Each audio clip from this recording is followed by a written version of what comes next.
El destructor de preocupaciones. Una de las grandes metas en la vida es lograr la paz mental, y la razón por la que muy pocas personas tienen paz mental es porque no la ven como una meta bastante importante, y si lo hacen no se toman el tiempo para entender lo que se interpone entre ellos y su paz mental. Ya hablamos de uno de los principales obstáculos o principales pares de obstáculos, que son los patrones de hábitos negativos, el temor al fracaso, el temor al rechazo. Estos nos roban una enorme cantidad de paz mental, y también hablamos de sentimientos de culpa, sentimientos de inadaptabilidad, de falta de mérito, de no merecer, etc. También ellos nos roban paz mental. Pero en esta sesión quiero hablar de la última, por así llamarlo, clave a esta discusión de emociones negativas, y es a lo que llamamos imaginación negativa.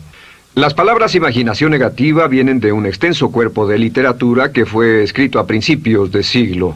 Encontraron que la imaginación negativa es algo que creamos en nosotros mismos y que al mismo tiempo nos causa una enorme cantidad de estrés y desesperación. La imaginación negativa crea temor. Y una de las mejores definiciones del temor que he visto últimamente se llama experiencias de fantasía que parecen reales. Experiencias de fantasía que parecen reales. En otras palabras, son experiencias que creamos en nuestra mente y en nuestra imaginación, y vivimos con ellas, y entre más vivimos con ellas, más reales se vuelven. Tengo 3 hijos, y si los dejo ver una película de miedo, aunque insistan en verla, comienzan a pensar que hay criaturas monstruosas bajo su cama, en sus alcobas, etc. Son las experiencias de fantasía que se vuelven reales. Y una vez, con el pequeño Michael, no pudimos lograr que durmiera en su alcoba porque estaba convencido de que había monstruos ahí. ¿A qué llamo imaginación negativa? Lo traduzco como preocupación. La preocupación es una forma sostenida de temor causada por la indecisión. La preocupación es una forma sostenida de temor causada por la indecisión. ¿Eso qué significa? Significa que cuando tomamos decisiones, nos deshacemos de la preocupación. Hace algunos años se hizo un estudio donde muchas personas fueron estudiadas y se les preguntó de qué se preocupaban en ese momento. Por las respuestas vieron que esto es de lo que las personas se preocupan. Un 40% de las preocupaciones que las personas tenían era por cosas que nunca pasaron.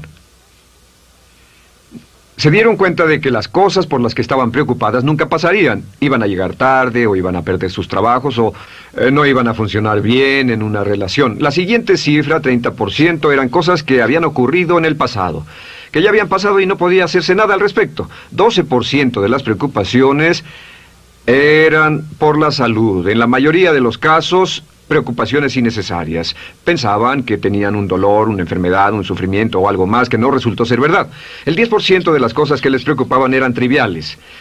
Les preocupaba tener morralla para el parquímetro, o si alguien les telefonearía o no. Preocupaciones realmente irrelevantes. Solo un 8% de las preocupaciones eran por algo sustancial, y de ese 8%, la mitad, o el 4%, estaban totalmente fuera del control de la persona. Estaban preocupados por saber si la China Roja invadiría Vietnam del Norte y cosas similares. De todos modos, la persona no podía hacer nada. Básicamente, la investigación muestra que casi un 96% de todo lo que nos preocupa o más es irrelevante. Nunca pasó, no vale la pena preocuparse por ello. ¿De dónde viene la preocupación? Pues viene de una mentalidad de preocupación. Si fue criado en una familia donde su madre o su padre eran preocupones, usted tal vez también sea otro preocupón. Es una respuesta condicionada. Los veía preocuparse y quiere ser como ellos porque eran las personas más importantes en su mundo, así que se preocupa también. Y conozco a niños de 4 o 5 años que son muy preocupones. Y ellos y sus padres se sientan juntos y se preocupan aunque no hay nada por qué hacerlo. Pero son las experiencias de fantasía que se vuelven reales. Nuestra labor es eliminar la preocupación, y voy a darle 2 o 3 ideas simples que puede usar. Número 1, que es una de las más populares de todas, simplemente es esto: viva un día a la vez. Viva un día a la vez. No se preocupe por lo que pueda pasar mañana. No se preocupe por lo que pueda pasar dentro de un año o dentro de 6 meses. Solo haga lo mejor que pueda ahora. Hay una hermosa frase de Teddy Roosevelt. Dijo algo que significaba esto: haz lo que puedas, donde estés, con lo que tienes, y no te preocupes por el resto. Haz lo que puedas, donde estés, con lo que tienes, y no te preocupes por el resto. La clave número 2 para tratar con las preocupaciones, y yo tengo un enorme número de retos que enfrento en mi vida empresarial, y es llegar a los hechos. Esto es muy importante, llegar a los hechos. No los hechos aparentes, no los hechos rápidos, no los hechos que parecen obvios, sino entender los hechos reales. Tomar el tiempo para examinar una situación y descubrir cuál es la verdad real de la misma. He descubierto que la mayoría de las situaciones de preocupación se evaporan si hay suficientes hechos. Si oye que alguien ha hecho algo o no, si oye sobre un cambio en su negocio, en su vida personal o un cambio en una de sus relaciones, averigüe, llame a esa persona, descubra de la fuente correcta la respuesta y a menudo descubrirá que los hechos eliminan la preocupación. La mayoría de las personas que se preocupan son las que prefieren preocuparse que tomar el tiempo para preguntar y averiguar qué es lo que ocurre exactamente. Pregunte, investigue, lea, haga su tarea, consiga los hechos. Uno de los requisitos más importantes, por cierto, para su éxito en los negocios o en alguna otra cosa, en cualquier otro campo, es consiga los hechos que necesita para que sus respuestas sean exactas y actualizadas. El tercer método se llama el destructor de preocupaciones. Destructor de preocupaciones es una expresión que inventó uno de nuestros graduados. Dijo que esta expresión literalmente salvó su negocio y salvó su salud mental. Es una de las técnicas más simples, se lo juro, es dinamita. Consiste en 4 pasos. Bien, paso número 1. Si tiene usted algo en mente, defínalo claramente por escrito. Defínalo claramente por escrito. Siéntese, tome tiempo para escribirlo y dígase de qué estoy preocupado exactamente. Siéntese y escríbalo. Estoy preocupado por esto y describa la situación exactamente como la ve.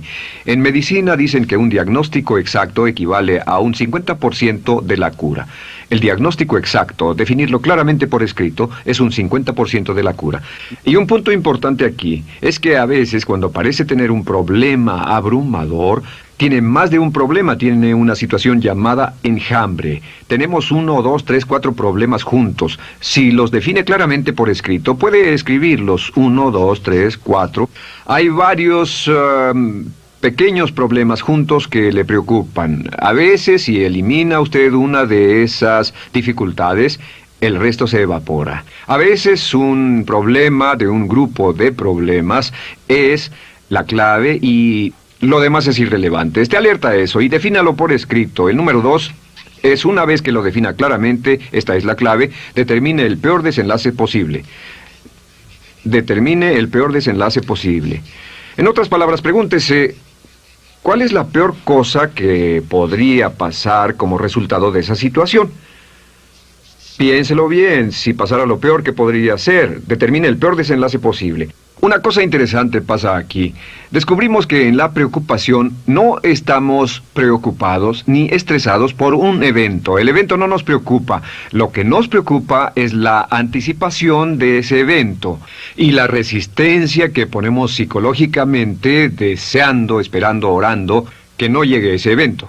Si determinamos cuál puede ser el peor desenlace posible y dice que lo peor que podría pasar es esto, y lo concretamos y lo ponemos por escrito, descubrimos algo notable. Su preocupación desaparece.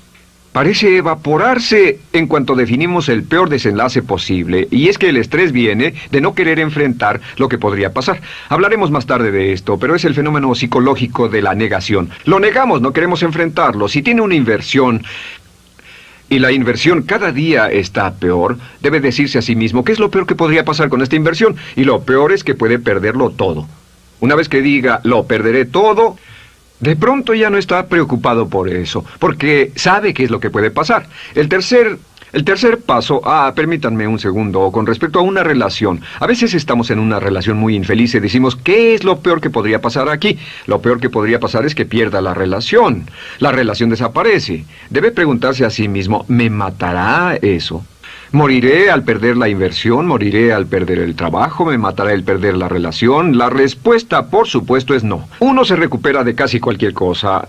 Y número 3, por cierto, hay muchas personas que tienen y presentan los signos de cáncer, pero no van con el doctor porque no quieren saber. El estrés de no saber, de hecho, exaspera el curso de la enfermedad y finalmente, cuando tienen que ir al doctor, ha llegado tan lejos que el doctor no puede salvarlos. Pero el estrés de no enfrentar la posibilidad los mantiene alejados de un doctor en el momento en que éste podría ayudarlos. Número 3, prepárese a aceptar lo peor en caso de que ocurra. Aceptar lo peor en caso de que ocurra. No es ser pasivo, no es ser fatalista. Solo diga, si nada puede hacerse, y esto debe pasar, debo aceptarlo. Tengo un dicho que uso mucho y es, lo que no puede curarse, debe soportarse. Lo que no puede curarse, debe soportarse. Pues bien, si esto llega a pasar, lo acepto y aprendo a vivir con eso. No voy a dejar que me despedace, no voy a dejar que me mate. Número 4 es comience inmediatamente a mejorar lo peor. Comience a mejorar inmediatamente lo peor. ¿Qué significa? Significa que ahora acepta que puede pasar y ha decidido que vivirá con ello en caso de que ocurra.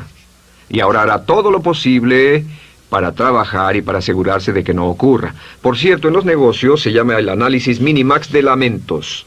Es minimizar el máximo lamento. En otras palabras, es decir, ¿qué es lo peor que puede pasar y cómo puedo minimizar el máximo lamento? La técnica Minimax es una técnica tremenda porque aclara su mente considerablemente y una de las mejores formas de usarla es muy eficiente. Tome un pedazo de papel, trace una línea en el centro y en el margen superior y luego en la parte izquierda escriba en este lado una definición. Una definición clara de lo que lo está molestando. En este lado escribe PDP, peor desenlace posible, y después escribe 1, estoy preocupado por esto, y lo escribe, y acá lo peor que puede pasar es esto. 2, estoy preocupado por esto, lo peor que puede pasar es esto, y así. Usted verá que cada vez que haga esto, el problema se evapora, y la mayoría, por supuesto no toda, la mayoría del estrés o la desesperación desaparece, su mente se aclara, y con una mente clara puede enfrentarlo en forma efectiva. Ahora, el punto final con respecto a toda esta idea de preocupación e imaginación negativa es ¿cuál es el antídoto? ¿Cuál es el antídoto de la preocupación? ¿Cuál cree que sea? Pues simplemente esto, es actuar con un propósito. El único antídoto de la preocupación es actuar con propósito. Todo lo que lo lleve al extremo donde pueda actuar con un propósito, donde se pueda mover con firmeza. Como Shakespeare dice, si usas los brazos contra el mar de problemas, al hacerlo acabas con ellos. Cualquier cosa que lo lleve a actuar firmemente y con un propósito, eliminará la preocupación. ¿Por qué? Por lo que llamamos la ley de sustitución. No puede estar pensando en un problema o en una situación y pensando y actuando a propósito para resolverla y preocupándose por ella al mismo tiempo. La preocupación casi siempre surge cuando se tiene demasiado tiempo en las manos. Es una forma de establecimiento negativo de metas. ¿Recuerda que hablamos de la ley de la concentración? Dice que lo que siembra, cosechará. Pues cuando tiene una situación que le preocupa, ¿qué se encuentra haciendo? Lo que se encuentra haciendo es pensando, hablando, cosechando, imaginando vívidamente exactamente lo que no quiere. La ley de la expectativa dice lo que se espera llegará a su vida. Aquello a lo que más temía ha llegado a mí, como dice en el libro de Job. La ley de la atracción dice que atraerá a su vida a las personas y las circunstancias que van de acuerdo con sus pensamientos dominantes. La razón por la que empleamos un módulo completo para hablar de preocupación es esta, es que hay algunas personas que no se preocupan por nada. Este método, por cierto, de determinar el peor desenlace posible, el destructor de preocupaciones, también es un método tremendo para toma de decisiones. Cuando está en una situación y debe tomar una decisión de una u otra forma, la primera pregunta que debe hacerse cuando lo haya analizado es ¿qué es lo peor que podría pasar? Recuerdo al gran Paul Getty, quien hace años fue uno de los hombres más ricos del mundo, dijo que este método de determinar el peor lado posible, lo usaba como un método de toma de decisiones en todos los negocios que emprendía. En todo lo que emprendía se preguntaba ¿qué es lo peor que puede pasar? Y se aseguraba de que lo peor no pasara. Así que tome la decisión ahora de que va a eliminar la preocupación, las experiencias fantásticas que parezcan reales, que va a aceptar el peor desenlace posible que pueda ocurrir y luego ocuparse y hacer todo lo humanamente posible para tomar una actitud constructiva, para eliminar la situación preocupante y desecharla. Esta es la clave para eliminar el final de lo peor de nuestras emociones negativas. Un hombre lleva consigo su éxito o su fracaso. No depende de condiciones externas. Ralph Waldo Trine.